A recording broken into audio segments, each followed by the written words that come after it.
Hi there, I'm Kiley Reid, and I am so honored to be here with girls right now.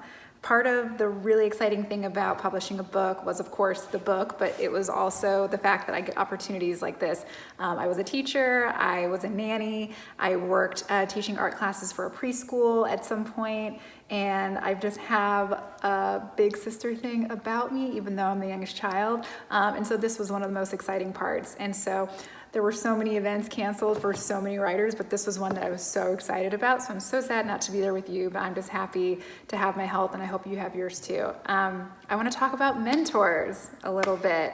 A lot of you were asking about mentors, and I have so much to say on this. Mentors are really important, and I definitely know the benefit of having a mentor, but I think that they come to you in really interesting ways. When I was 26, I think, and I was a receptionist for 3 years. I joined this design firm, and I heard that upon entering this design firm that everyone gets assigned a mentor. And I was like, that's awesome. I would love to have a mentor, an accountability person. That sounds amazing. When I got there, I realized that the mentors were for the designers. The mentors were not for people like me, like receptionists, or people who did computer tech helping, or people who were personal assistants. They did not get mentors. And if you could guess, I mean, there were 4 Black people there at the office of 70 people, and 3 of them were on that support team where I was at. Only 1 was a designer. And so if you look, I mean, I think racism, as we can see, works in a lot of different ways, and that was one area where I felt, okay, I came here thinking that I was, a vital part of this team, and I want to mentor as well. What can I do here? And not every situation is like this, but in this situation, I was like, I'm just gonna ask for one. So I found someone that I trusted, and I said, hey, will you be my mentor? And she was like, I have no idea how to do this. I said, I don't either. Let's do it. And we worked together to make sure I was keeping my goals at the forefront, to make sure I was learning new things, and to make sure that I was going on the track that I wanted to be going on. And so I just asked for a mentor at that point. And after that, I was applying to grad school because I got a lot of rejections the first time I applied, and I ended up working at a coffee shop to pay for my applications. And at that time, I didn't have access to a mentor, but guess what?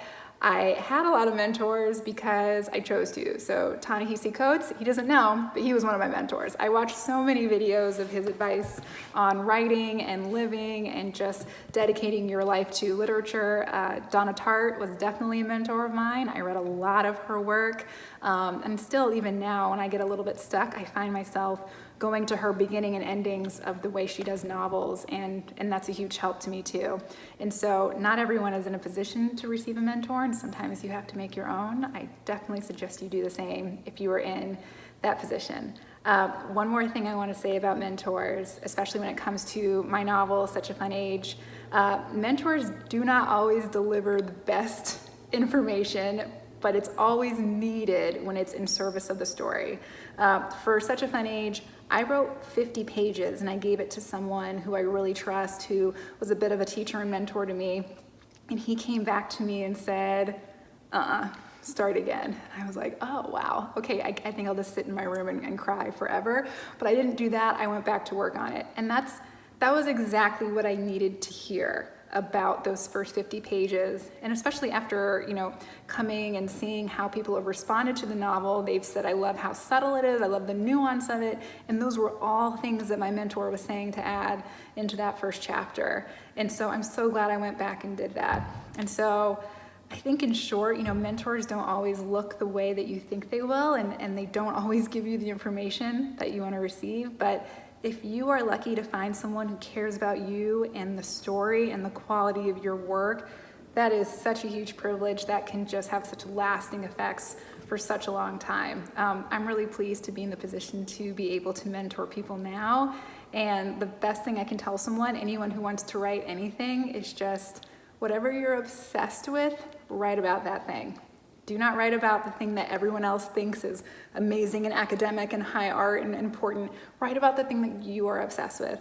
I am obsessed with taking really big socioeconomic problems and whittling them down to petty, tiny, embarrassing moments. And that was my obsession, and I was so pleased to see that I wasn't the only one with Such a Fun Age. And so write about what you're obsessed with, and if you don't have a mentor, make your own. Thank you so much for having me. I'm thrilled to be here, and good luck. Thank you so much.